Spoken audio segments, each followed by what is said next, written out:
تم نے ہم سے چھپ کر شادی کر رکھی ہے اسفندیار خان؟ آغا جان کی دھاڑ پہ وہ چونکا۔ نو وے آغا جان، میرے بارے میں آپ ایسا کیسے سوچ سکتے ہیں؟ وہ یہ جان کر ہی بھڑک اٹھا تھا کہ اس کے پیچھے یہ جھوٹ باندھنے والی اس کی چھوٹی کزن مہرین تھی۔ دادا، میں مہرین سے شادی کرنا چاہتا ہوں۔ اس کی اچانک ہی فرمائش نے آغا جان کو بے پناہ خوش کر دیا تھا، جبکہ مہرین کے پیروں تلے زمین کھسکی۔ وہ جو اس پر جھوٹ باندھ کر اس سے بچنا چاہ رہی تھی بری طرح سے پھنسی تھی۔ کہاں لے جا رہے ہیں مجھے؟ نکاح ہوتی ہے اسفند اسے کھینچتے ہوئے گاڑی تک لایا۔ شہر میں جو تمہاری سوتن ہے نا، اس سے ملوانے۔ اس کے سرد انداز پر مہرین کا دل اچھل کر حلق میں آیا۔ کمرے میں داخل ہونے سے پہلے اس نے تھوک نکل کر خشک ہوتے حلق کو ترک کیا اور پھر مرے مرے سے انداز میں دستک دے کر اندر چلی گئی۔ اسفندیار بیڈ پر نیم دراز ایک میگزین دیکھ رہا تھا۔ اسے دروازے میں کھڑے انگلیاں مروڑتے دیکھ کر ایک عدد گھڑی سے نوازا۔ مہرین کے چہرے کا رنگ کچھ اور اڑ گیا۔ اس بندے سے بات کرنا کبھی آسان نہیں رہا تھا، مگر اس وقت وہ گویا وہ پل صراط پہ کھڑی تھی۔ جی فرمائیے، کیوں تشریف لائی ہیں آپ؟ اسفند نے طنزیہ انداز میں پوچھا۔ وہ میں آپ سے کچھ کہنے آئی تھی۔ اس نے ہمت باندھی۔ سن رہا ہوں، کہو۔ مہرین نے دونوں ہاتھوں کی انگلیاں زور سے ایک دوسرے میں پھنسائیں، پھر آنکھیں بند کر کے گہری سانس لی۔ آپ اس شادی سے انکار کر دیں پلیز۔ اس نے اسے نگاہ ملائے بغیر منت کی۔ اچھا؟ اسفند طنز سے ہنسا۔ کس خوشی میں؟ اس کے اندر تک قدرتی نگاہوں میں موجود کاٹ دیکھ کر مہرین کا دل چاہا اپنا سر دیوار میں مار لے۔ مصیبت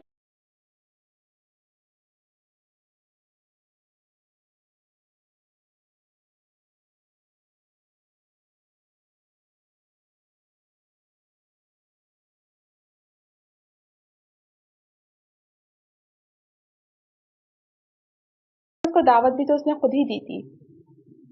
دیکھیں آئی ایم سوری، مجھ سے غلطی ہو گئی۔ مجھے آغا جان سے وہ سب نہیں کہنا چاہیے تھا، اور یقین کریں میں نے صرف مذاق کیا تھا۔ انہوں نے خود ہی پتہ نہیں کیا سوچ لیا، لیکن آپ اس غلطی کی مجھے اتنی بڑی سزا مت دیں، پلیز معاف کر دیں۔ وہ روحان سی ہوئی تو اسفندیار اسے گہری نگاہ سے دیکھتا ہوا اس کے عین سامنے آ کھڑا ہوا۔ مجھ سے شادی تمہارے لیے سزا ہے؟ اس کی آواز مختلف تھی، شاید کچھ بھاری، ٹوٹی ہوئی سی، گمبھیر۔ ایک لمحے کو وہ لاجواب ہوئی، لیکن خود کو سنبھال لیا۔ میں سوری کہہ رہی ہوں نا، آغا جان سے بھی سوری کیا ہے، پلیز آپ جو کہیں گے میں کرنے کو تیار ہوں، مگر شادی نہیں پلیز۔ اس کی بڑی بڑی نیلی آنکھوں میں شفاف موتی تیرنے لگے تھے۔ اسفندیار لمحے بھر کو تو اسے دیکھتا رہ گیا، پھر واپس اپنے اسی سخت موڈ میں واپس آیا۔ کچھ بھی کر لو گی؟ مہرین نے جھٹ سے اس بات میں سے رہلایا۔ تو جاؤ، جا کر شادی کی تیاری کرو، کیونکہ میں آغا جان کے سامنے کہہ چکا ہوں اور اب زبان سے نہیں پھر سکتا۔ جاؤ شاباش۔ ایک دم سے واپس بیٹھ کر میگزین تھامتے ہوئے اسفندیار نے بے پرواہی سے کہا تو وہ آنسو بھری آنکھوں سے اسے دیکھتی رہ گئی۔ اس بندے کے پاس دل نہیں تھا، یہ تو کنفرم تھا۔ وہ پیر پٹکتے ہوئے باہر نکل گئی۔ اسفند نے میگزین سائڈ پر پھینکا اور انگوٹھے سے پیشانی مسلنے لگا۔ اس کے جبڑے بھینچے ہوئے تھے اور آنکھوں سے بے پناہ سختی جھانک رہی تھی۔ مشکل سفر کا آغاز ہونے ہی والا تھا۔ مہرین نہیں جانتی تھی وہ اسے کیوں شادی کرنا چاہتا تھا۔ نکاح ہو چکا تھا، مبارک سلامت کا شور کسی قدر تھما تو اسفند نے گلے سے پھولوں کا ہار اتار کر ایک طرف رکھ دیا اور اٹھ کھڑا ہوا۔ آغا جان بے حد خوش تھے، مگر باقی خاندان والوں میں سے اکثر کے چہرے پر غم و غصے کے آثار تھے۔ فاریہ اور عباد تایا نے تو نکاح میں شرکت ہی آغا جان کے سمجھانے پر کی تھی، ورنہ تو وہ آ ہی نہیں رہے تھے۔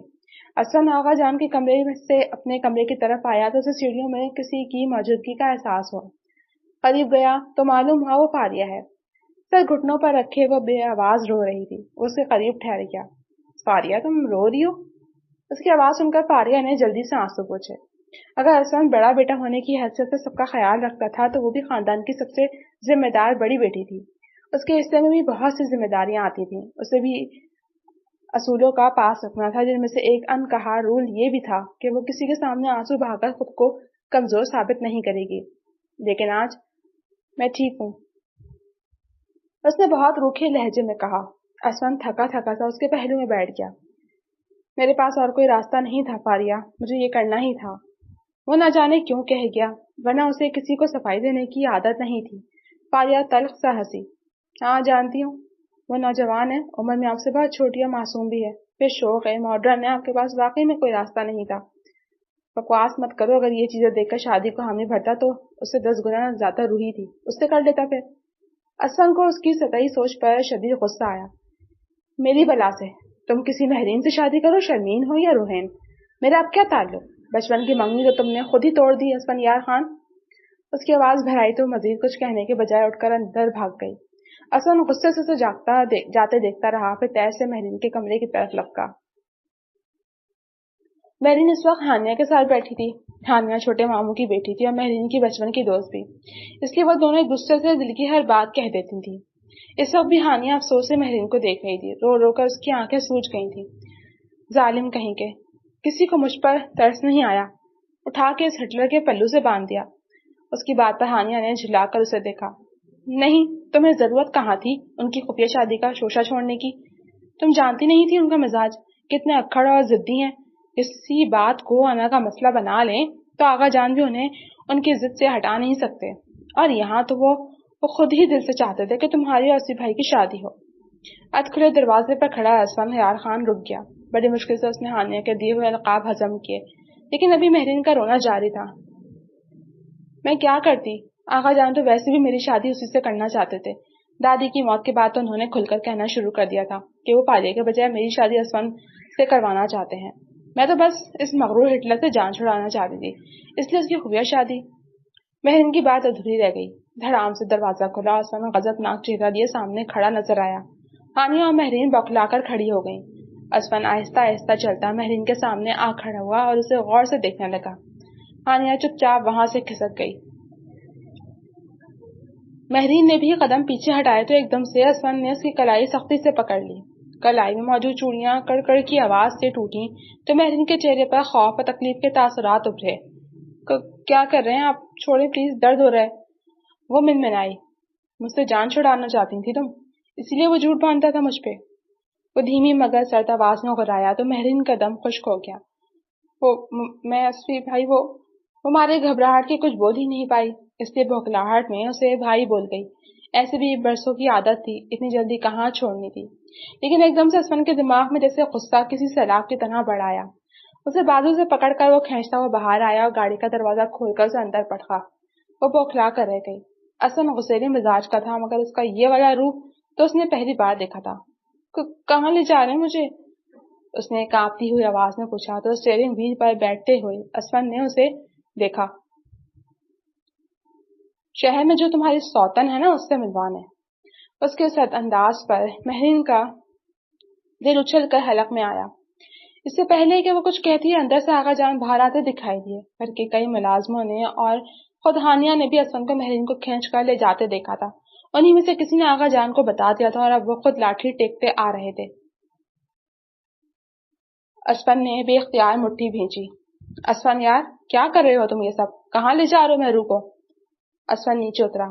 آغا جان، مہرین اب میری بیوی ہے، میں شہر جا رہا تھا اس لیے اسے بھی ساتھ لے جا رہا تھا۔ مہرین روتی ہوئی گاڑی سے نکلی اور آغا جان سے لپٹ گئی۔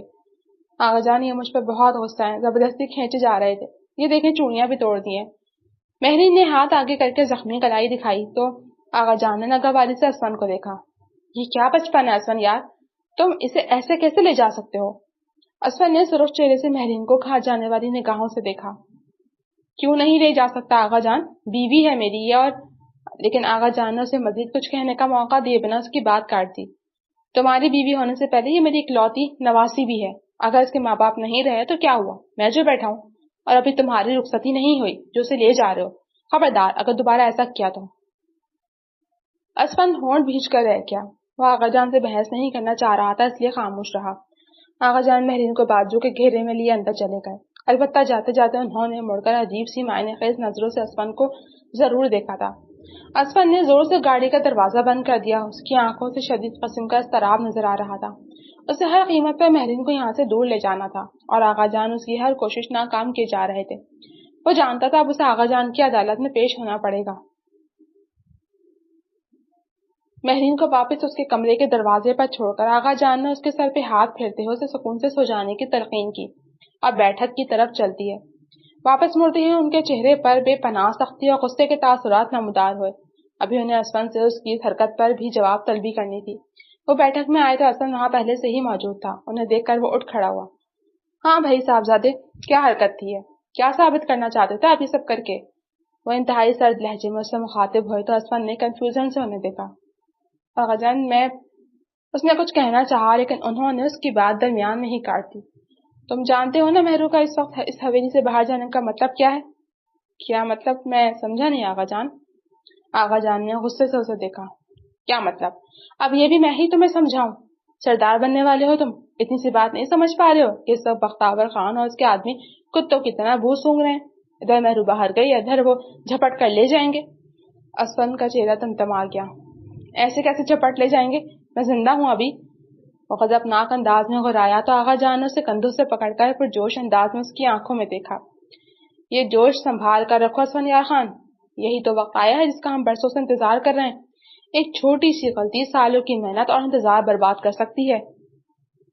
اسفند نے سمجھنے کے انداز میں سر ہلایا تو آغا جان نے اسے کندھے چھوڑ دیا۔ ٹھیک ہے، میں اسے کہیں نہیں لے کر جاؤں گا، لیکن آپ کل ہی اس کی رخصتی میرے ساتھ کر رہے ہیں۔ اس کی بہت ہی ٹھنڈے انداز میں کہی جانے والی بات پر آغا جان نے رک کر اسے حیرت سے دیکھا۔ ایسی بھی کیا جلدی ہے خان زادے، ہو جائے گی رخصتی بھی؟ نہیں آغا جان، ایک بات میں آپ کی مانوں گا اور ایک میری بھی آپ کو ماننی ہوگی۔ رخصتی یا تو کل ہوگی یا کبھی نہیں۔ اس کی ہر دھرمی پر آغا جان نے کچھ دیر تک سوچا۔ وہ جانتے تھے وہ جو کہتا تھا وہی کرتا تھا، اس لیے انہوں نے اس بات میں سر ہلا دیا۔ ٹھیک ہے، پھر کل ہی رخصتی ہوگی، کچھ گنے چنے مہمان ہوں گے بس۔ اسفند کو مہمانوں سے کوئی مطلب نہیں تھا۔ وہ سکون سے کرسی پر بیٹھ گیا اور آغا جان واپس چلے گئے، لیکن ان کے جاتے اسفند نے تھک کر چیئر کی پشت سے ٹیک لگا لی۔ اس کے چہرے پر شدید تھکن کے آثار تھے۔ ایک خاموش آنسو اس کی دائیں آنکھ سے ٹپک کر شرٹ میں جذب ہو گیا۔ وعدہ کیا تھا میں نے، وعدہ تو نبھانا ہے، چاہے کسی بھی قیمت پر صحیح، نبھانا تو ہے۔ سرخ آنکھوں سے دروازے کو گھورتے وہ خود کلامی کرنے لگا۔ مہرین سر پکڑے بیٹھ گئی۔ ہانیہ نے ابھی ابھی جو خبر سنائی تھی وہ ایسی تھی کہ وہ سکون سے بیٹھ نہیں سکتی تھی۔ اس نے یہ بات اپنی امی سے سنی تھی اور اس وقت اس نے مہرین کو سنا دی۔ اب وہ ناخن کترتے اسے آنسو بہاتے دیکھ رہی تھی۔ مجھے تو لگا تھا نکاح کے بعد ان کا غصہ ٹھنڈا ہو جائے گا، مگر اب تو۔ اس نے مدد طلب نظروں سے ہانیہ کو دیکھا۔ ہانیہ پلیز یار میری مدد کر، میں اس سے شادی نہیں کرنا چاہتی۔ ہانیہ نے افسوس سے سر ہلایا۔ سوری یار، میں کچھ نہیں کر سکتی۔ سارے اختیارات آغا جان اور اسفند لالا کے پاس ہیں یا اپنے گھر کے بڑوں کے پاس، میری سنتا کون ہے؟ مہرین اداس بکری کی طرح سر جھکا کر بیٹھ گئی۔ سارا رونا دھونا ناکام رہا اور اگلے دن وہ ایک چھوٹے سے فنکشن اور گنے چنے مہمانوں کی موجودگی میں رخصت ہو کر بڑے ماموں کے پوشن میں اور اسفندیار خان کے کمرے میں آ گئی۔ کمرے کو کم وقت میں بھی اچھے سے سجایا گیا تھا۔ چاروں طرف تازہ گلاب کی پتیاں مہک رہی تھیں، لیکن مہرین کا دل ویران سا تھا۔ اسفندیار کی دلہن بننے کا اس نے کبھی سوچا ہی نہیں تھا۔ اس کے خوابوں میں تو کوئی اور تھا جس کے سپنے وہ ہر وقت دیکھا کرتی تھی، مگر آج سارے سپنے ٹوٹ کر بکھر گئے تھے۔ موبائل پر بیل ہوئی تو وہ چونک گئی۔ وہاں کسی کا نام بلنک ہو رہا تھا۔ اس نے موبائل اٹھا کر دیکھا، ولی دریاب۔ مہرین کی آنکھوں سے ایک آنسو ٹوٹ کر گرا۔ دل پر بوجھ سا محسوس کرتے اس نے کال پک کر لی۔ ہیلو مہر، کہاں ہو تم؟ 3 دن سے ٹرائی کر رہا ہوں، میری کال کیوں نہیں اٹھا رہی ہو؟ ولی کی بے اتاب آواز سنتے ہی اس کا دل کیا اڑ کر اس کے پاس پہنچے، مگر دل محسوس کر رہ گئی۔ اس کے تو پر ہی کاٹ دیے گئے تھے۔ ولی، میری شادی ہو گئی ہے۔ اس نے دھیمی آواز میں اس پر بجلی گرائی تو وہ چیخ اٹھا۔ کیا بکواس کر رہی ہو تم؟ دیکھو مہر، ایسے مذاق مت کیا کرو پلیز۔ میں مذاق نہیں کر رہی ولی، میری شادی ہو گئی ہے اور اس وقت میں اسٹیج پہ بیٹھی ہوئی اپنے شوہر کا انتظار کر رہی ہوں۔ ولی نے غصے سے کہا، کیسے؟ ایسا کیسے کر سکتی ہو تم؟ محبت کے دعوے مجھ سے اور شادی کسی اور کے ساتھ رچا لی؟ کیوں دھوکہ دیا مجھے؟ مہرین نے بھرائی ہوئی آواز میں کہا، میں نے دھوکہ نہیں دیا ولی، میں نے تو خود دھوکہ کھایا ہے۔ میری شادی زبردستی کروائی گئی ہے، وہ بھی آنن فانن۔ مجھے اتنا وقت ہی نہیں ملا کہ کچھ کر سکتی۔ ولی اس کی بات سن کر چند لمحے کے لیے خاموش ہو گیا، پھر اس کی آواز سنائی دی، تم وہاں سے کسی طرح نکل سکتی ہو، میں آ جاتا ہوں تمہیں لینے۔ ہم اس زبردستی کی شادی کو آسانی سے کورٹ میں دعویٰ دائر کر کے ختم کر سکتے ہیں۔ بس تھوڑی سی ہمت کرو مہر، بس وہاں سے باہر نکلو، باقی کام میرا ہے۔ مہرین پل بھر کو ساکت رہ گئی۔ اس کے تو وہم و گمان میں بھی یہ بات نہ آئی تھی۔ وہ ولی کی سجائی راہ کے بارے میں سوچ کر ہی جھجری لے کر رہ گئی۔ نہیں ولی، میں اتنا بڑا قدم کیسے اٹھا سکتی ہوں؟ آغا جان کی کتنی بدنامی ہوگی، وہ تو کسی کو منہ دکھانے کے قابل نہیں رہیں گے۔ نہیں، ہرگز نہیں، یہ بالکل بھی ٹھیک نہیں ہے۔ اور تمہارے ساتھ جو کچھ انہوں نے کیا وہ سب ٹھیک ہے کیا؟ ہاں بولو، وہ سب ٹھیک تھا؟ ان کے بارے میں مت سوچو مہر، اپنے بارے میں سوچو، ہمارے بارے میں، ہم دونوں کے بارے میں مہر، ہم دونوں کے بارے میں سوچو۔ مہرین گونگو کی سی کیفیت میں اس کی بات کا کوئی جواب سوچ رہی تھی جب دروازہ کھلا اور اسفند اندر آتا نظر آیا۔ مہرین نے گھبرا کر موبائل بند کر دیا۔ اسفند نے دھیان نہیں دیا تھا۔ پلٹ کر دروازہ بند کرتے ہوئے اس نے مہرین کو دیکھا جو موبائل چھپا کر اب سہمی ہوئی سی اسے دیکھ رہی تھی۔ وہ دھیرے دھیرے چلتا ہوا بیڈ کے پاس آیا اور کوٹ اتار کر صوفے پر پھینک دیا. پھر بیڈ کے کنارے بیٹھ کر جوتے اتارنے لگا. اس کام سے فارغ ہو کر اس نے جیب سے ایک چھوٹی سی مخملی ڈبیا نکال کر اس کی طرف پھینکی. جتنا بڑا بہتان تم نے لگایا تھا دل تو نہیں چاہ رہا تھا، لیکن یہ ہماری روایت ہے، دلہن کو منہ دکھائی میں کوئی خاص تحفہ دیا جاتا ہے، اس لیے یہ لے آیا ہوں، خود ہی پہن لو. اس کی بے نیازی سے کہنے پر مہرین ہونٹ بھیج کر رہ گئی. گویا اس کی وہ غلطی اب زندگی بھر کی سزا بننے والی تھی. وہ اب سکون سے پیر پھیلائے بیڈ کی بیک سے سر ٹکائے اسے دیکھ رہا تھا. مہرین نے ڈبیا ایک طرف رکھی. رکھنے کے لیے نہیں، پہننے کے لیے لایا ہوں، پہنو. اس کے حکم پر وہ منائی. میں بعد میں پہن لوں گی. کیوں؟ ابھی کیا کر رہی ہو؟ ابھی پہنو. عجیب نادر شاہی انداز تھا. لاچار ہو کر اس نے انگوٹھی نکال کر پہن لی. انگوٹھی اس کی انگلی میں آ تو گئی، مگر اسے یوں لگا جیسے کسی نے زبردستی اسے کوئی زنجیر پہنا دی ہو. دکھاؤ. اسفن نے حکم دیا تو اس نے جھجکتے ہوئے ہاتھ آگے بڑھا دیا. اسفن کی نگاہ چند لمحے اس کے کانپتے ہاتھوں پر ٹھہری، پھر آہستہ سے اس کے چہرے تک اٹھی تو مہرین نے اس کی نگاہوں کی تاب نہ لا کر نظر جھکا لی. سرخ جوڑے، ماتھے پر جھکے دوپٹے اور آنکھوں میں تیرتے آنسوؤں کے باوجود وہ عجیب بے جان لگ رہی تھی، جیسے اس کمرے میں صرف اس کا جسم موجود اور روح کہیں اور رہ گئی ہو. کمرے میں چند لمحوں تک خاموشی پھیلی رہی. سے دیوار پر لگی گھڑی کی ٹک ٹک سنائی دے رہی تھی. اسفن نے گردن دوبارہ بیٹھ کی پشت سے ٹکائی اور گہری سانس لی. پھر دھیرے سے بولا، اتنی ڈری ہوئی کیوں ہو؟ مہرین چونکی. اس نے فوراً نظر اٹھائی، مگر اگلے ہی پل جھکا بھی لی. نہیں تو میں تو نہیں ڈری ہوئی. اس نے انکار میں اپنا سر ہلایا. جھوٹ بولنے کی عادت تو نہیں تھی تمہیں، کب سے بولنے لگی ہو؟ اس کی آواز نرم نہیں تھی، مگر پہلے جیسی کاٹ بھی نہیں رکھتی تھی. مہرین نے ہونٹ بھیجے. دل چاہا کہ کہہ دے، آپ سے نہیں اپنی قسمت سے ڈر لگ رہا ہے، مگر خاموش رہی. وہ پٹر پٹر بولنے والی مہرین اس وقت نہ جانے کہاں گم ہو گئی تھی. اسفن چند لمحے اسے دیکھتا رہا، پھر ہلکا سا طنزیہ مسکرایا. ویسے ایک بات بتاؤں؟ مہرین نے بے اختیار اس کی طرف دیکھا. جتنی خاموش تم ابھی بیٹھی ہو، اگر شادی سے پہلے اتنی شریف بندی تو شاید مجھے آج یہ سب نہ سننا پڑتا. مہرین کے چہرے پر شرمندگی کی ایک لہر ابھری. اس رات کی تلخی جیسے پھر سے زندہ ہو گئی تھی، جب اس نے غصے میں اسفن پر ایسا الزام لگا دیا تھا جس نے اس کی انا کو بری طرح زخمی کیا تھا. میں نے وہ سب غصے میں کہا تھا. وہ رو دینے کو تھی. غصہ انسان کی اصلیت دکھا دیتا ہے. وہ سیدھا ہو کر بیٹھ گیا. اب اس کی نظریں مسلسل مہرین پر تھیں، ایسی نظریں جن میں عجیب سا ٹکراؤ تھا، غصہ بھی، کشش بھی، اور ایک دبی ہوئی بے چینی بھی. مہرین نے گھبرا کر دوپٹہ مزید آگے کی طرف کھینچ لیا. اسفن کے اس پر ٹھہری ہوئی نگاہ نے اس حرکت کو پکڑ لیا، مگر کچھ کہا نہیں. پھر وہ آہستہ آہستہ اس کی طرف سرکا، ہلکا سا دباؤ لینے لگا. مہرین کا سانس رکنے لگا.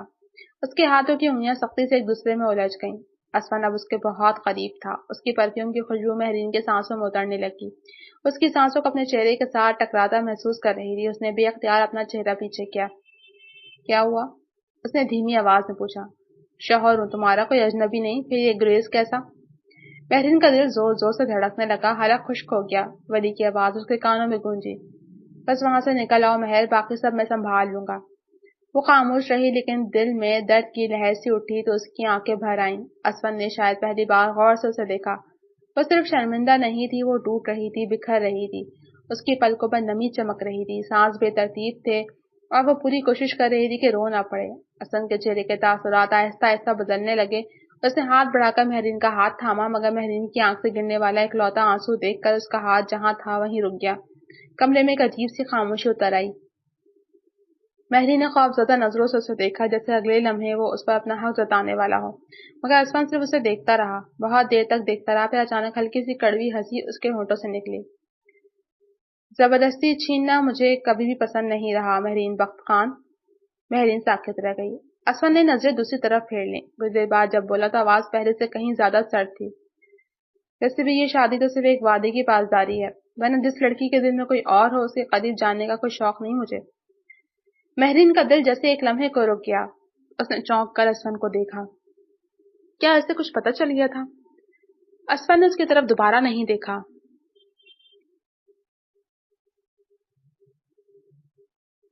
وہ اٹھا، آہستگی سے اپنی شرٹ کی آستینیں سیدھی کی اور بیڈ سے نیچے اتر گیا. آرام سے سو جاؤ، آج تمہیں کسی امتحان سے نہیں گزرنا پڑے گا. پہلی بار اس کے لہجے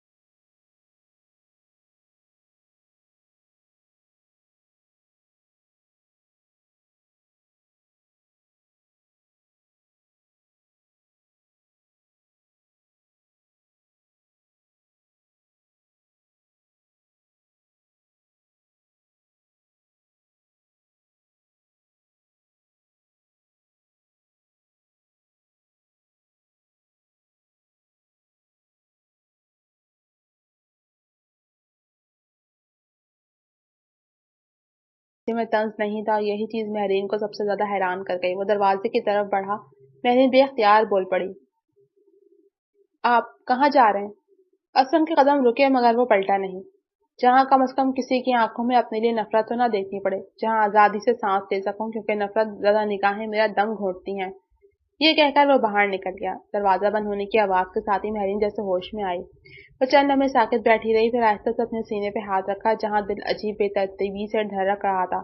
اس نے سوچا تھا اسفندیار ایک سخت مزاج، مغرور اور اپنی طاقت کے نشے میں ڈوبا ہوا انسان ہے جو آج رات اس کی ایک نہیں سنے گا، مگر وہ چلا گیا خاموشی سے، بغیر کوئی حق جتائے، بنا اسے مجبور کیے وہ جا چکا تھا۔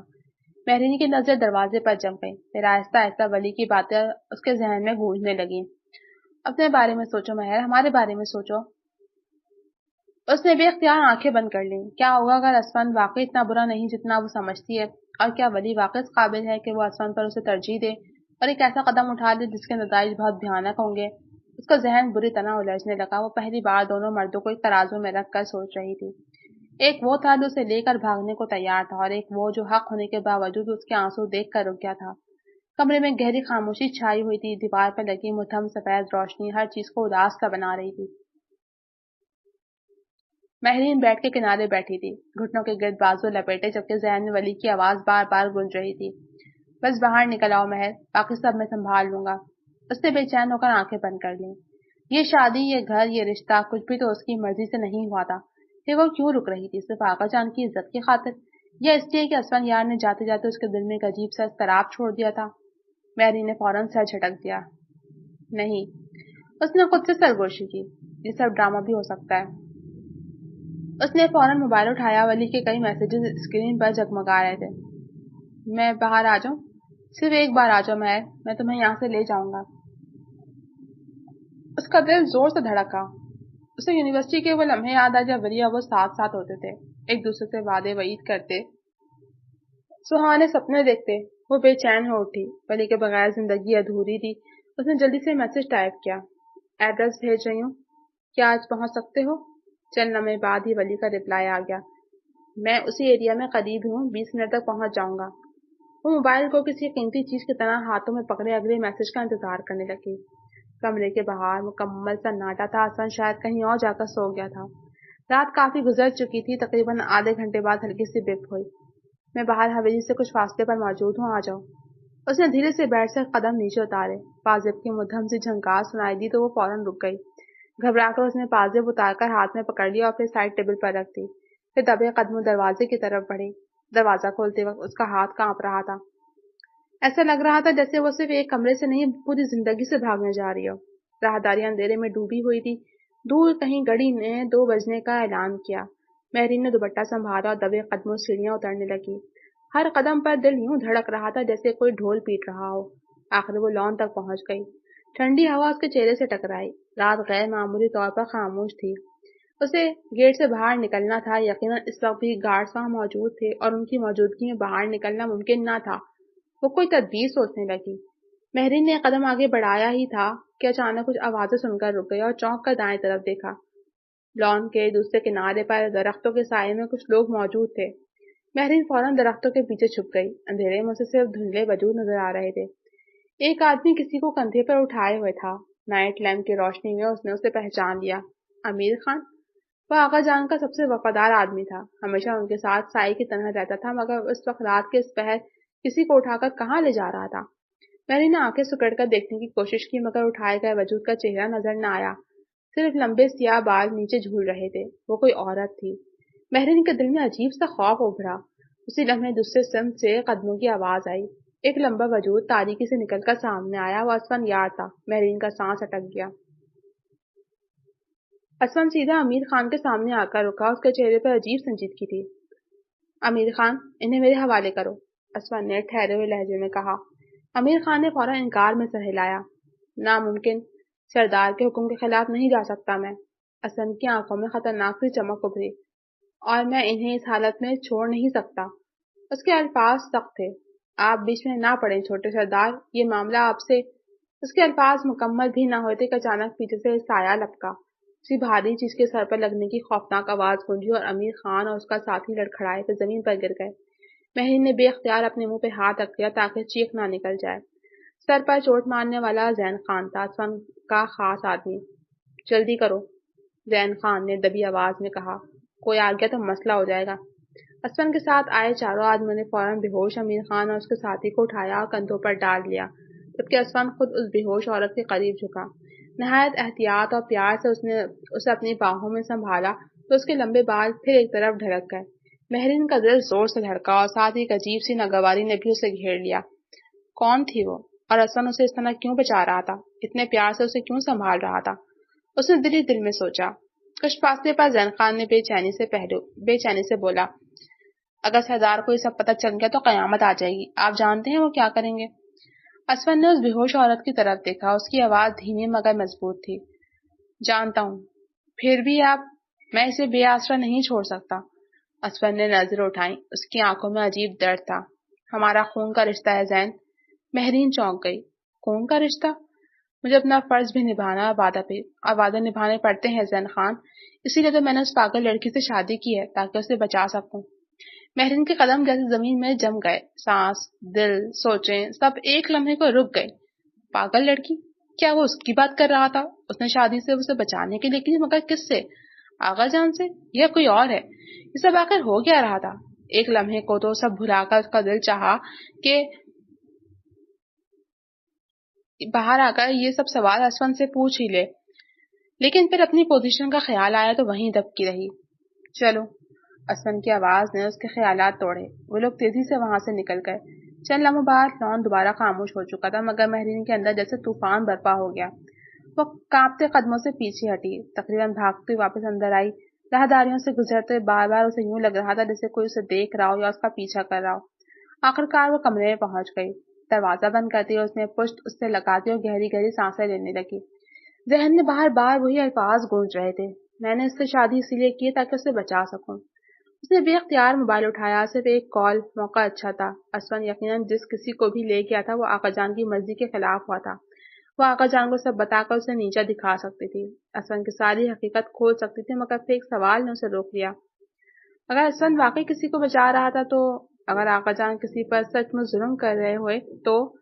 مہرین دھیرے سے بیڈ پر بیٹھ گئی۔ پہلی بار اس کے ذہن میں آقا جان کے سوال اٹھا تھا، اور پہلی بار اسفن یاروں سے صرف ایک مغرور ظالم آدمی نہیں لگا تھا بلکہ ایک ایسا شخص لگا تھا جو کسی بہت بڑے راز کے بوجھ تلے دبا ہوا تھا۔ مہرین نے آہستہ سے آنسو صاف کیے۔ میں پتہ لگا کر رہوں گی۔ اس نے سرگوشی کی۔ آخر تم ہو کون اسفن یار؟ اس نے موبائل اٹھایا اور میسج ٹائپ کر کے سینڈ کا بٹن دبا دیا۔ میں نہیں نکل سکتی ولی، تم ابھی جاؤ، موقع دیکھ کر تمہیں بتا دوں گی۔ اس نے موبائل آف کر دیا اور لیٹ گئی۔ وہ اس وقت کسی سے بھی بات نہیں کرنا چاہتی تھی۔ اگلے دن حویلی میں بے پناہ ہلچل تھی، مانو زلزلہ آ گیا تھا۔ آقا جان کو کسی نے قدر شدید غصے میں کم ہی دیکھا تھا۔ سارے گارڈز اور ملازموں کی شامت آ گئی تھی۔ اسفن بھی پریشان پھر رہا تھا۔ مہرین کو اس کی ایکٹنگ پر رشک آیا۔ خود ہی تو آقا جان کے زندان سے اس قیدی عورت کو غائب کروایا تھا اور اب خود ہی اسے ڈھونڈے جا رہا تھا۔ شام تک آقا جان غصے سے اپنے کچھ لوگ لے کر حویلی سے نکل گئے۔ انہیں ایک جرگے میں جانا تھا۔ اسفن وہیں رہا، اس وقت وہ فوارے کے قریب بیٹھا کسی سوچ میں گم پانی کو تکے جا رہا تھا۔ مہرین آہستہ آہستہ چلتے اس کے قریب آ کھڑی ہوئی۔ کیا سوچ رہے ہیں؟ اسفن نے کچھ حیرت سے اسے دیکھا جو بھرپور اعتماد سے اس کے سامنے کھڑی تھی۔ تمہارے ساتھ ایسا تعلق کب بنا جو تم سے اپنی سوچیں شیئر کرنے لگوں؟ وہ خشک لہجے میں بولا۔ مہرین نے ہاتھ میں تھاما ہوا پتھر پانی میں اچھالا۔ تعلق تو بن چکا ہے سردار اسفن یار، اب آپ مانیں یا نہ مانیں، ایک وعدے کے پابند تو ہم ہو ہی گئے ہیں۔ وعدے کے لفظ پر وہ چونک کر اسے دیکھنے لگا۔ کیا کہنا چاہتی ہو؟ بس اتنا جاننا چاہتی ہوں کہ چھوٹا سردار اسفن یار خان کون ہے، کیا ہے؟ مہرین کے لہجے میں کچھ عجیب تھا۔ اسفن اسے دیکھتا رہا۔ شاید پہلی بار وہ دونوں ایک دوسرے کے لیے کوئی غصہ، کوئی کدورت محسوس کیے بغیر ایک دوسرے کو یوں دیکھ رہے تھے۔ پھر وہ اداس سا مسکرایا۔ شاید کسی دن جان ہی لوگی، اگر جاننے کی خواہش رکھتی ہو تو۔ مہرین چپ ہو گئی۔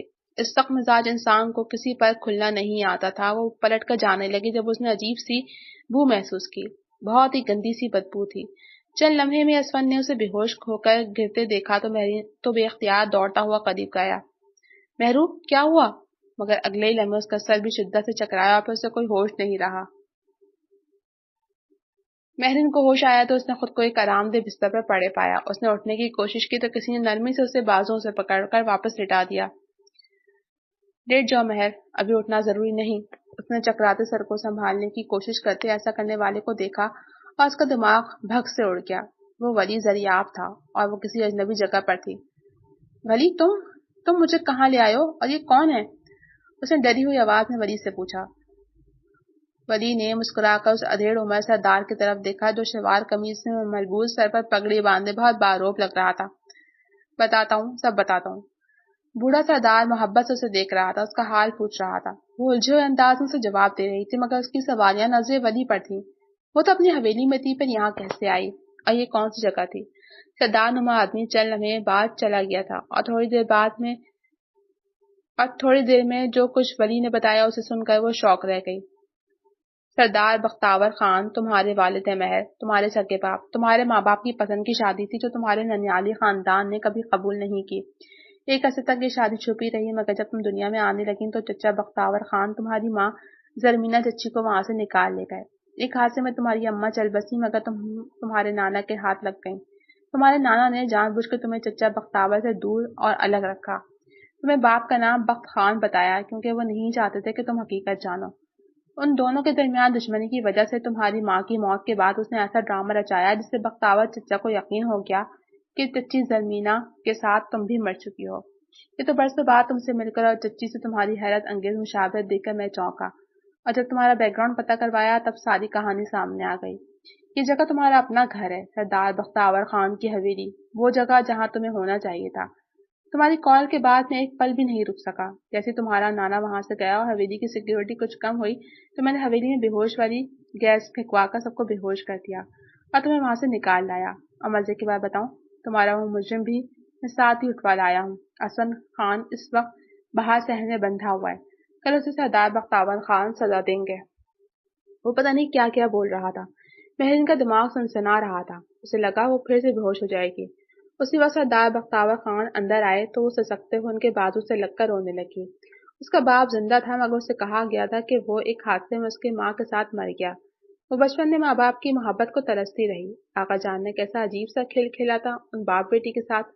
بختاور خان برسوں بعد بیٹی کو دیکھ کر بہت جذباتی ہو گئے تھے۔ اسے حویلی دکھانے لے گئے۔ باہر نکلتے مہرین کو لگا جیسے اس کا دل اچھل کر حلق میں آ گیا ہو۔ صحن کے بیچوں بیچ ایک سلیب نما چیز سے اسفندیار بندھا پڑا نظر آیا۔ اس کے دونوں ہاتھ زنجیروں میں جکڑے ہوئے تھے اور اس کے گرد گارڈز بندوق کے تانے کھڑے تھے۔ ہمارا دشمن، بختاور خان نے نفرت سے زمین پر تھوکا۔ آغا حیات نے بہت شیطانی کھیل کھیلا تھا ہمارے ساتھ، میری بیٹی کو مجھ سے جدا کیے رکھا اور اس کا پوتا میرے قبضے میں ہے۔ کل صبح وہ اس کا مرا ہوا جسم وصول کرے گا۔ مہرین سر سے پیر تک لرزی، لمبی اوڑھنی کی وجہ سے اس کی کپکپاہٹ چھپی رہی۔ نہ جانے کہاں سے اس کی آنکھوں میں آنسو امڑ آئے جنہیں اس نے چھپانے کی کامیاب کوشش کی اور دل کو ٹٹولا جو اسفن کو بے کسی کی حالت میں دیکھ کر ڈوبا جا رہا تھا۔ اس اسفن سے مثبت تو نہیں تھی، وہ تو ولی زریاب کا ساتھ چاہتی تھی، پھر یہ آنسو کیوں، یہ کپکپاہٹ کس لیے؟ اسے اس سوال کا کوئی جواب نہیں ملا۔ بختاور خان کچھ دیر بعد کسی اہم کام سے بیٹھک میں چلے گئے تو وہ اپنے کمرے میں واپس آ گئی۔ سارا وقت وہ الجھی رہی۔ حویلی کی عورتیں اس سے ملنے آئیں بھی تو ان سے بات کرتے جھجک سی جاتی تھی۔ یوں ہی دن کٹ گیا۔ حسن کو شاید کچھ بھی کھانے پینے کو نہیں دیا گیا تھا، وہ دن بھر بھوکا پیاسا بندہ رہا مگر اس کے منہ سے تکلیف کا کوئی اظہار نہیں ہوا۔ اسے بختاور خان اور ولی زریاب کے حکم پر اس کے ساتھ مار پیٹ بھی کی گئی۔ رات کو کھانے کے بعد مہرین اپنے کمرے میں کھڑکی کے پاس بیٹھی باہر دیکھ رہی تھی جب کمرے کا دروازہ کھلا۔ وہ ولی کو دیکھ کر ایک بار پھر شوق رہ گئی۔ وہ نشے میں تھا۔ بوتل سے گھونٹ لیتا اس کی طرف بڑھا اور قریب آ کر بے تکلفی سے اس کو کمر سے پکڑ کر قریب کر لیا اور اس کی گردن سہلانے لگا۔ اس کے منہ سے آتی شراب کی بو بہت بری تھی۔ اس نے پیچھے ہٹنے کی کوشش کی مگر ولی نے اسے سختی سے تھام دیا اور اس کے ہونٹوں کو اپنی گرفت میں لے لیا۔ وہ سسکاری لے کر رہ گئی۔ وہ دیوانگی سے اسے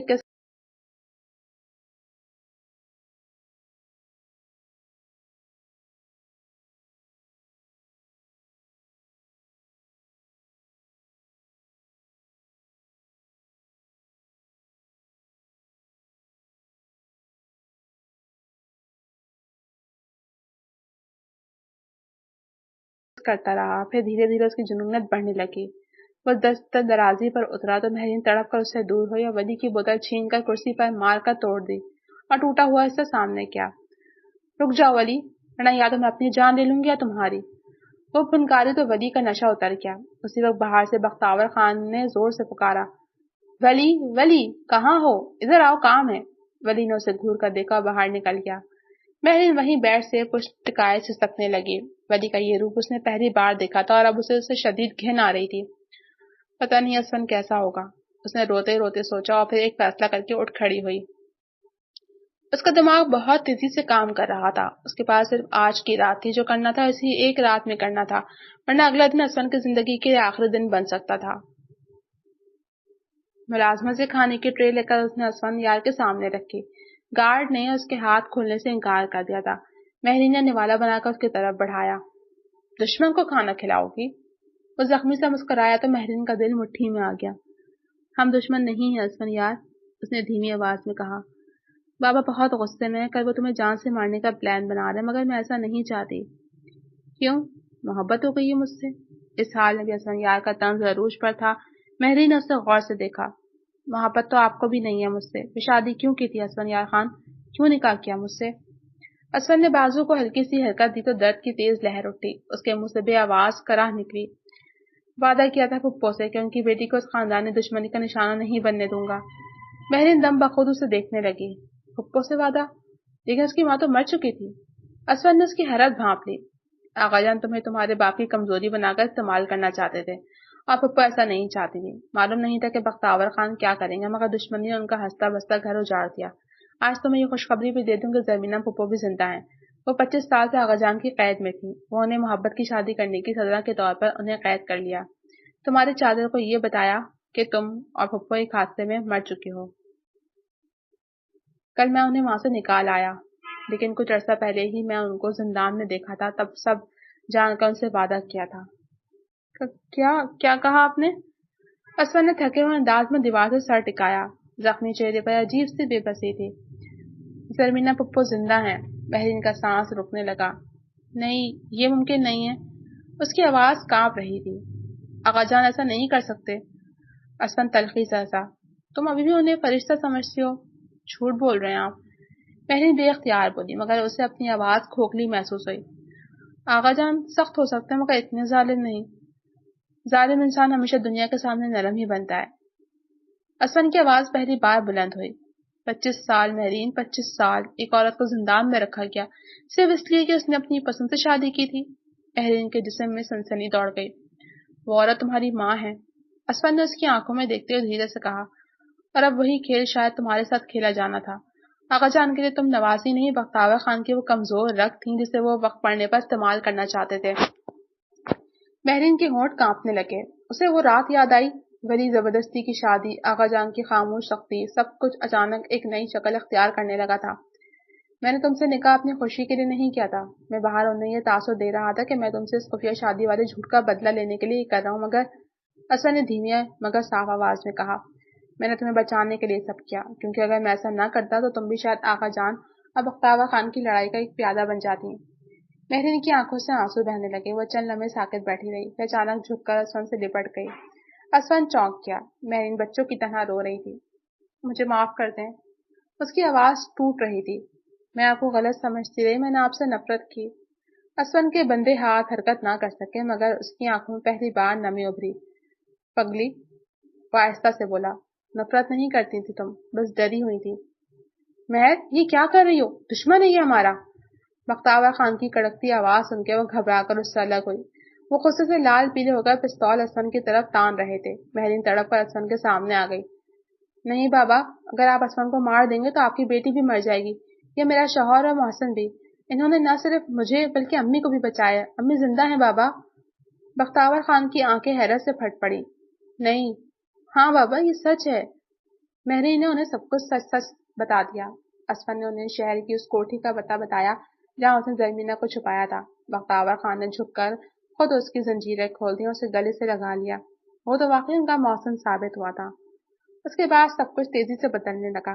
زرمینہ جب برسوں بعد حویلی واپس آئیں تو بختیور خان انہیں دیکھ کر پھوٹ پھوٹ کر رو پڑے۔ باپ بیٹی اور ماں برسوں بعد ایک دوسرے سے ملے تو گویا پھر سے جی اٹھے۔ خارش کے حملے کے بعد آغا جان کی برسوں پرانی انا بھی آخرکار ٹوٹ گئی۔ انہوں نے سب کے سامنے اپنے گناہوں کا اعتراف کیا اور پہلی بار اپنے خاندان سے معافی مانگی۔ دونوں خاندانوں کی دشمنی ختم ہو گئی کیونکہ سبھی اس بیکار کی دشمنی سے اکتا گئے تھے، اور اب سردار اسفن یار خان تھا جو بختیور خان کا داماد تھا۔ حویلی جو ہمیشہ نفرت اور غرور کا گڑھ لگتی تھی اب قہقوں سے بھرنے لگی۔ آج مہرین اور اسفن کا ولیمہ تھا۔ حویلی روشنیوں سے جگمگا رہی تھی۔ لان میں موسیقی، ہنسی اور باتوں کا شور تھا۔ زرمینہ بیگم مسکراتے ہوئے سب کو دیکھ رہی تھی۔ بختیور خانم اور آقا جان اب بھی ایک دوسرے سے دور دور بیٹھے تھے مگر اب اس بات سے کوئی فرق نہیں پڑتا تھا۔ بالکنی میں کھڑی مہرین یہ سب دیکھ کر ہلکا سا مسکرائی۔ تو بیگم صاحبہ اب بھی مجھ سے ڈرتی ہیں؟ اسفن کی آواز سن کر وہ پلٹی۔ وہ سیاہ شیروانی میں ہمیشہ کی طرح خطرناک حد تک پرکشش لگ رہا تھا۔ مہرین نے ہونٹ بھینچے۔ تھوڑا سا۔ اسفن قریب آیا۔ اور محبت؟ مہرین کے گال سرخ ہوئے۔ وہ نظر جھکا گئی۔ شاید بہت زیادہ۔ اسفن ہنس پڑا۔ اس نے بغیر کسی جھجک کے مہرین کا ہاتھ تھاما اور اس بار مہرین نے ہاتھ نہیں چھڑایا۔ وہ شرماتے اس کے سینے سے لگ گئی۔ اسفن نے مسکراتے ہوئے نیچے نگاہ کی اور زرمینہ کی طرف دیکھ کر مسکرا دیا۔ برسوں کی دشمنی کے بعد آخرکار محبت جیت گئی تھی۔ ختم شد۔ جی تو فرینڈز، اس کہانی کا اختتام یہاں پہ ہو جاتا ہے۔ کیسی لگی آپ کو یہ کہانی؟ امید ہے پسند آئی ہوگی۔ کمنٹ سیکشن میں اپنی رائے کا اظہار ضرور کیجیے گا۔ جلد حاضر ہوں گی نئی سٹوری کے ساتھ۔ تب تک کے لیے مجھے دیجیے اجازت۔ خوش رہیں، آباد رہیں، دعاؤں میں یاد رکھیں، اپنا خیال رکھیں۔ ٹیک کیئر، اللہ حافظ۔